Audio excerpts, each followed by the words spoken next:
Okay, so if you were watching Netflix this weekend, you were probably watching the dumpster fire that they played live at 8 o'clock on Saturday, or sorry, Friday.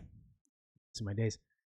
Ugh, I don't know what to say about this, man. It was okay. So the event itself, the whole thing itself, not so bad. The first fight, it was kind of like watching two amateur boxers going at it, and it was okay. It was an all right fight, whatever. It was much better than the main event anyway. And then it progressively got better to then the worst. Basically, it was the first fight was okay. Second fight, pretty good. Third fight, the two women, pretty damn good. And then off a cliff. Tyson fight was just I don't know. I don't know what we expected. I don't know. I think we just got sold a bill of goods, basically. He showed a bunch of training videos of him moving around like he's in his 30s, and he got out there and he did okay for one round. And I say okay, he did okay for one round. And then the second round, it started to drop. And then after that, oh, yikes, just fell off a cliff. He just survived. He just looked either gassed or whatever. I don't know. That might have been the plan, I guess. If you just get in there, survive, and get a big payday. Let me read this article here. This is BBC Sport. It's a blind to stupidity. 120 million witnessed two sides of boxing. Yeah, 120 buffering million. If you were watching, you know what I mean. Holy shit, man! How many times did that thing buffer? Brutal. It was it was uncomfortable, uneventful, and uninteresting. But should we be surprised? Somehow, boxing has a knack of duping the public. We read far too much into body language and demeanor.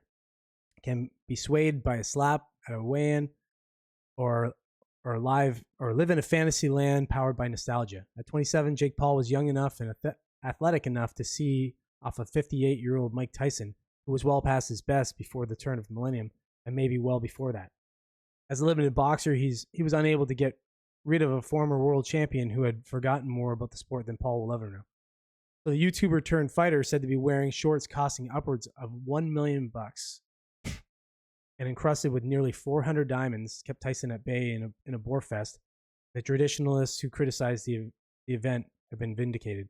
It's just a sideshow at this point. It's, people watch this because of Mike Tyson, obviously, and a ton of people, I would say probably the overwhelming majority, maybe 70% of people, were watching just to see, hopefully, Mike Tyson punch the shit out of this guy, but it didn't happen. He hit him a couple times. I think kind of inconsequential, but Paul says 120 million viewers watched it live globally on Netflix in the streaming giant's first foray into live boxing.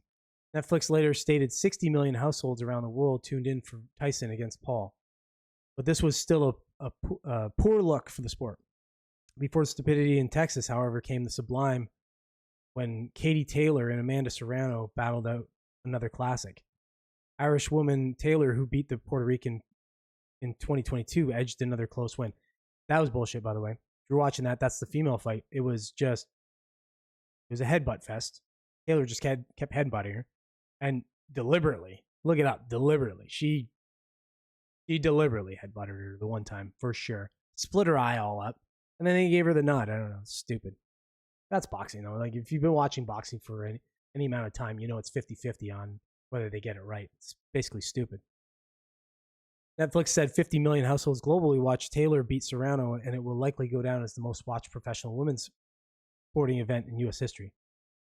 I mean, it was a good fight. Like, Serrano did a really good job of just, like, she put on a clinic against her. And, I mean, she's a scrappy little Irish woman, so she looked good that way, but the headbutts, I mean, they look very deliberate. It would be remiss not to start with the positive. The inclusion of Taylor and Serrano in the card delivered it on its promise to add credibility to what many correctly predicted would be a farcical main event. Very right. It was just awful. Honestly, I can't say it enough how bad it was. If you haven't watched it yet and you're watching this, well, I blew it for you. Too bad. It's really bad. Don't go and watch it. You'll just be completely underwhelmed. I don't know, disappointed. All of it. I was so mad. I was mad. I mean, the event started at 8 o'clock. The fight didn't take place for another 4 hours after that. So it was after 12. So I don't know. You're waiting around 4 hours for that dumpster fire. I hope that's it for Mike Tyson. Apparently, I don't know. He didn't say it was it, and they got suspended after. I don't know why. Some stupid bullshit why they're suspended. I think they've got to wait something like 3 days per each round or something stupid like that. And I don't know. I mean, Mike Tyson is obviously, he was looking for a big payday. He got the big payday. Good for him. Apparently, he said to Dana White at one point that he wouldn't get hurt, or this guy couldn't hurt him, meaning Jake Paul couldn't hurt him. So, I guess whatever. If you get in there and you can dance around a little bit and you can make $20 million, I don't know, all the power to you. I'll get in the ring and try and shuck and jive for $20 million. I'll even let Jake Paul knock me out for that. Shit, man. I'll let him knock me out for a tenth of that.